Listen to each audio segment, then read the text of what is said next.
Rendez-vous à la ferme avec Fanny Agostini. Bonjour ma chère Fanny. Bonjour Mathieu. Alors je vais demander à nos auditeurs, j'espère que vous avez pris un bon petit déjeuner parce que là on va vous ouvrir l'appétit. Fanny, vous voulez nous raconter ce matin l'histoire du bleu, le fromage bleu. C'est parce que cette histoire, vous nous dites, ça va nous étonner. Elle est complètement impensable, cette histoire. En fait, ça part d'un gars, Antoine Roussel, qui est un paysan du coin. C'est lui qui l'a conçu, ce bleu d'Auvergne. Il vivait proche de là où j'ai grandi, dans le Puy-de-Dôme, dans le petit bourg de l'Accueil.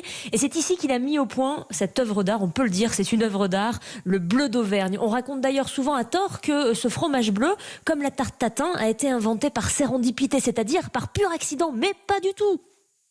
Comment est-ce qu'il est né alors, ce bleu ? En fait, Antoine Roussel, c'était au beau milieu des années 1800, donc ça remonte à loin. Il a eu l'immense opportunité de prendre le train, ce qui n'était pas courant à l'époque pour un petit paysan. Et il est parti à Rouen. De là, sur un marché, il est tombé sur un bout de Stilton. C'est un fromage anglais marbré avec des petites veines bleutées.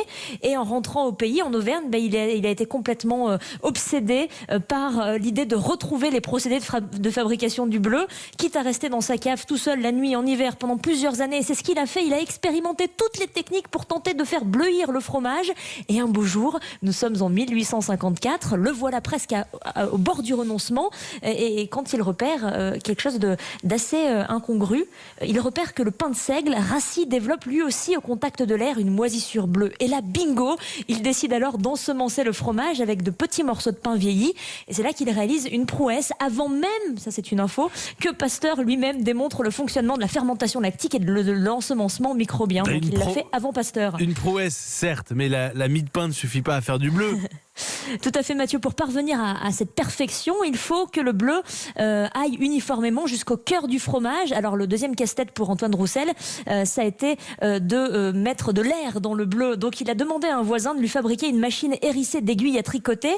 Cette idée de percer le fromage pour l'aérer afin d'obtenir du bleu dans toute la masse. Et c'est ça l'aboutissement, Mathieu, d'années de torture expérimentale fromagère pour offrir au monde un fromage merveilleux qui est le bleu d'Auvergne. Je vous conseille vraiment de le mettre même sur vos pommes de terre pour la raclette. C'est quand même un fromage extraordinaire. Non mais j'ai pas besoin de conseils, je le fais tout. Alors vous êtes pardon parce que vous êtes du Puy-de-Dôme, maintenant vous êtes en Haute-Loire, vous êtes quel bleu vous? Bleu, fourme d'Ambert, je sais qu'il y a des bagarres chez vous. Moi j'aime tous les fromages, le Cantal, le Saint-Nectaire. On a 5 fromages AOC quand même en Auvergne. C'est le département en tout cas, la région la plus pourvue.